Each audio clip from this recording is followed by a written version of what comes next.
बंदे तू कर बंदगी जय चावे दीदार। अवसर मानुष जन्म का भाई मिले न बारंबार। मानुष जन्म पाए कर नहीं रटे हरि नाम। जैसे कुआ जल बिना बनवाया किस काम। कबीर नौबत आपनी 10 दिन लेहो बजाए। ये परपटन ये गली बहोर न देखो आए। कबीर जिन कै नौबत बाजती मंगल बंदते बार। एक हरि के नाम बिना वो गए जन्म सब हारे। कबीर सातों शब्द जो बाजते घर घर होते राग। ते मंदिर खाली पड़े इब बसन लागे काग। कबीर थोड़ा जीवना मंडे बहुत मंडाण। सब ही उबा पंथ सिरिये राव रंक सुल्तानी। कबीर एक दिन ऐसा होएगा सबसे पड़े बिछोए। राजा राणा राव रंक भाई सावधान क्यों न होवे। कबीर उजड़ खेड़े ठीकरी गड़गड़ गए कुमार। वो रावण सरीखे चले गए भाई लंका के सिकदार। कबीर ऊंचा दिसे धौल हरा मांडी चीती पोल। एक हरि के नाम बिना ये जम मारेगा रोल। कबीर ऊंचा मंदिर मैड़ियाँ चूना कली ढुलाए। एक हरि के नाम बिना भाई तद पर ले जावे। परमेश्वर बंदी छोड़ कबीर परमेश्वर जी हम काल जाल में फंसी हुई भोली आत्माओं को अपने सूक्ष्म वेद द्वारा अपनी उस सच्चिदानंद घन ब्रह्म की वाणी द्वारा हमें सावधान कर रहे हैं। हमें यथार्थता की तरफ ले जाना चाहते हैं कि हे भोली आत्माओं, आप जिस लोक में रह रहे हो ये तो तेरा लोक नहीं है। ये तेरा रहने का स्थान नहीं है, तेरा मूल ठिकाना नहीं है। जिस वस्तु को तुम अपनी मान बैठे हो ये आपकी नहीं है। ये पूरी पृथ्वी ऐसी समझो जैसा एक रेस्टोरेंट होता है। आप यहाँ कुछ समय के लिए आए हो, आपको कोई मकान घर झोंपड़ी जो बनाया है ये यहीं रह जाएगा जब तक आप यहाँ रहने का किराया भर कर आए हो भगवान के दरबार में। उतने समय तक आप यहाँ रह सकते हो। उसके बाद जिस दिन भी आपका वो रेंट खत्म हो जाएगा, आपकी वो पुण्य कमाई आपका जो जीवन श्वास समाप्त हो जाएंगे, उसके बाद आप एक पल भी यहाँ नहीं रह सकोगे। और आप क्या सोच बैठे हो कि एक मकान बनाऊं, एक बन गया, दूसरी कोठी बनाऊं, तीसरी बनाऊं, एक फैक्ट्री लगाऊं, एक और बना दूं, और परमात्मा की भक्ति के लिए तेरे पास समय नहीं। आप जिस उद्देश्य से मनुष्य जीवन प्राप्त करके आए थे, आपको जिस काम के लिए, जिस कार्य के लिए मनुष्य शरीर दिया था प्रभु ने, आप उसका लाभ नहीं उठा रहे हो। इसलिए परमात्मा रह रह कर भिन्न भिन्न प्रकार के वचन बोलकर हमें समझाना चाहते हैं। क्या बताते हैं? कबीरा नौबत आपैनी दिन 10 लो बजाए। ये पुरपटन ये गली भाई बहोर न देखो आए। अपनी अपनी जिसका भी जिसा संस्कार है, कोई गरीब है, अमीर है, राव है, रंक है, राजा है, चाहे कोई देव बना है, ये आपके पुण्य संस्कार हैं पिछले जैसे जिसके जितने हैं।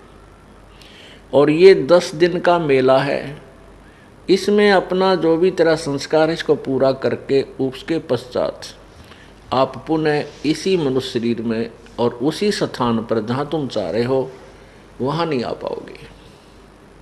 अर्थात जिस वस्तु को तू अपनी मान बैठा है, ये भोले प्राणी या तेरी नहीं है। ये माया करतारे की अपनी कह गंवारे, जमपुर धक्के खावेगा नाहक बह बेगार।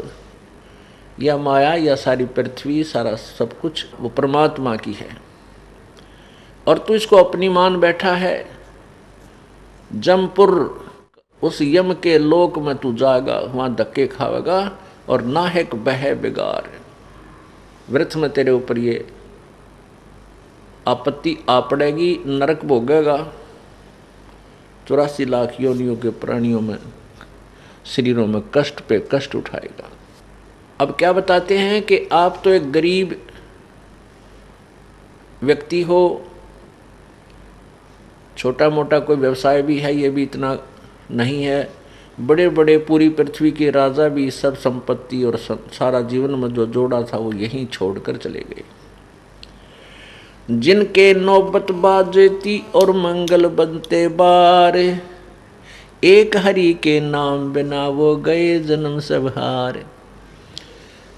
पहले समय में राजा लोगों के द्वार के आसपास किले के बाहर एक ऐसा स्थान बनाया जाता था, वहाँ हाथियों को बांध देते थे, 100, 200, 500 बाहर हाथी बंधे होते थे।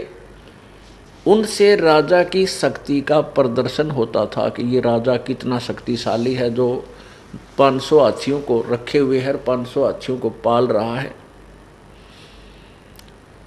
तो परमात्मा कहते हैं ये शोभा उस राजा ने जो बनाई थी, मैंगल बोलते हाथी को, बार माने अपने बारने आगे द्वार पे,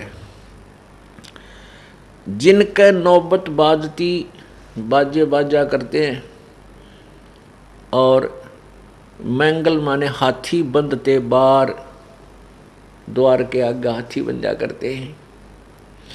एक हरि के नाम बिना वो गए जन्म सब हारे। परमात्मा की भक्ति ना करके अपने मनुष्य जीवन को बर्बाद करके चले गए। काया तेरी है नहीं, ये माया कहाँ से हुई, चरण कमल में ध्यान रखो इन दोनों को खोए। जब तेरा शरीर ही नहीं है, तेरे साथ नहीं जाएगा, इसको यहीं अंतिम संस्कार कर दिया जाएगा, तो बोले प्राणी इस माया को तू अपनी कैसे मान बैठा। इसका क्या समाधान बताते हैं, चरण कमल में ध्यान रख इन दोनों ने खोए। यानी पर अपने गुरुदेव ने जो तुझे मार्ग बताया है आत्म कल्याण का, उसी के आदेशानुसार अपना जीवन निर्वाह कर, जीवन सफर पर चल, फिर तेरा छुटकारा निश्चित हो जाएगा। सातों शब्द जो बाजते घर घर होते राग, वो मंदिर खाली पड़े इब बसन लगे काग। उन राजाओं के महलों में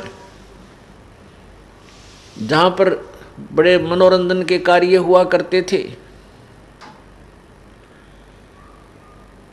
और आज वो मंदिर वो महल खाली पड़े हैं, उनमें काग बोल रहे हैं। आपने देखा होगा जगह जगह गांव में, कुछ गांव में ऐसा है, कुछ नवाबों की पुरानी हवेलियां, महल खंडर हुए पड़े हैं।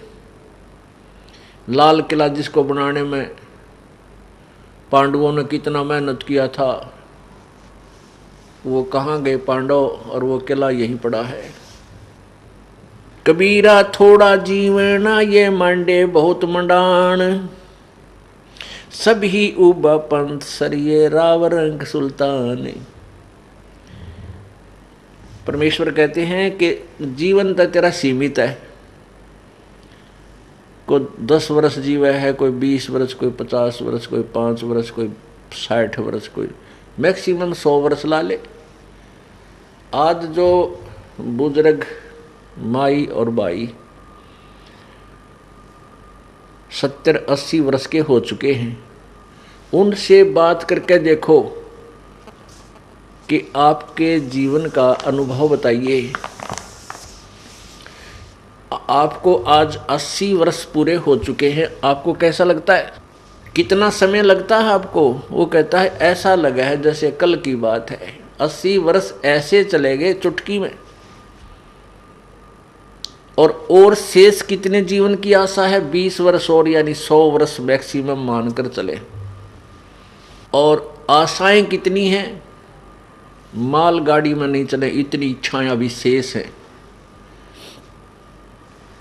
क्या कहते हैं? आया बुढ़ापा बैरी, पड़ी परिवार में ममता गैरी। आया बुढ़ापा बैरी, पड़ी परिवार में ममता गैरी। पोता ब्यालो या मन में रैरी, हेली करवा दो खड़ी, रहेली करवा दो खड़ी। हेर नर दोख दोख लुट गया आगी अंत घड़ी। बुढ़ापे में क्या सोचा है बुजुर्ग? देखो पोता पोती हुए पाछे बच्चे सारा कमांड संभाल लेते हैं और उसके पास कुछ नहीं रहता, केवल आशाएं इच्छाएं रह जाती हैं। तो क्या सोचता हो बूढ़ा कि भगवान पोता ब्याह लो, ये पोता मेरा ब्याह आ जाए मेरी आँखों के सामने, बस आनंद काया हो जाए, और एक हवेली बना दूं। वर्तमान के शब्दों में कोठी, एक कोठी और बना दूं। और उस बुढ़े की कोई सुने नहीं, ना बालक माने ना पोते सुने, पर उसकी अपनी वह सेक चिल्ली वाली कामना खत्म नहीं होती। तो जिसके पास भक्ति नहीं है, भगवान का नाम नहीं है, उसका बुढ़ापा उसके लिए दुश्मन, और जिसके पास भक्ति है उसके लिए उसका बुढ़ापा मित्र बन जाएगा। क्योंकि बच्चों को सलाह बड़े बुजुर्ग तब तक देते हैं जब तक वो खुद सोचन समझन योग्य नहीं होते। और ये भी हमें भगवान के तत्व ज्ञान से ये भी हमें पता चल जाता है कि इस बच्चे के भाग्य में जो है वही मिलेगा। ना तेरे चीचू करण तक को कंपत्ति होगा और ना ही किसी और तरीके से। हाँ, तरीका एक है कि ये बच्चा तेरे वाला यदि भगवान से जुड़ जावे तो परमात्मा फिर इसकी आपत्तियों को हल्का करने लग जाएगा। ऐसा हो जाता है तो उसका तो बुढ़ापा कति स्वर्ग बन गया। ऐसा नहीं भी होता है, बच्चे नहीं भी मानते हैं, तो इस ज्ञान को आधार बना ले। अपनी भक्ति में बाधा नहीं आने दे। बच्चे युवा हो जाते हैं और बाल बच्चेदार हो जाते हैं तो वो बालक नहीं रहते, वो बहुत सोच समझ के कदम उठाते हैं। लेकिन बुजुर्ग ने सोचा है बूढ़ा कि ये नाश करेगा, बस ये यहाँ काम बिगाड़ेगा, मेरी मानता नहीं। अपने समय में जैसे बचपन था हमारे, जब उस समय कुछ और माहौल था, और तरह की व्यवसाय था। अब इस उम्र में हम 59-60 साल के हो गए, 58 वर्ष के, अब कितना परिवर्तन हो गया। अब हम बच्चों को उस अपने पुराने हिसाब से सेट करा तो कैसे होंगे? हमारी सोच तो 50 वर्ष पुरानी है। तो इस दृष्टिकोण से आधी लड़ाई हम आप बना लें बुढ़ले। तो इनको चाहिए, जिनको नाम ले लिया, अग बेटा भगवान ने याद रखो और नेक नीति तक काम करो, परमात्मा बरकत जरूर देता है आपके किए कर्म का। और कोई हानि भी होती है तो ज़्यादा होनी हो वह कम में टलेगी, ये नियम है ईश्वर का, और नहीं तो हानि नहीं होगी। तो इस तरह विचार करके अपनी भक्ति करता रहे। बच्चे कोई सलाह मांगे तो जिसी बुद्धि काम करे दे दे, बेटा मेरी तो इतनी बुद्धि काम करे है। और आप बुद्धिमान हो और भी किसी आपके साथी सहयोगी से सलाह करके इस काम को कर लीजिए। होना है फिर परमात्मा के अधीन, क्योंकि हम उस मालिक के कंट्रोल में हो गए। अब हमें आउट ऑफ लाइन नहीं जाने देगा परमात्मा। जब हम उसकी शरण में हैं, उसके उपदेश ले लिया है, उसके नियमों का पालन कर रहे हैं, तो वो परमेश्वर हमें बिल्कुल ठीक लाइन पर चलाएगा, बाहर नहीं जाने देगा।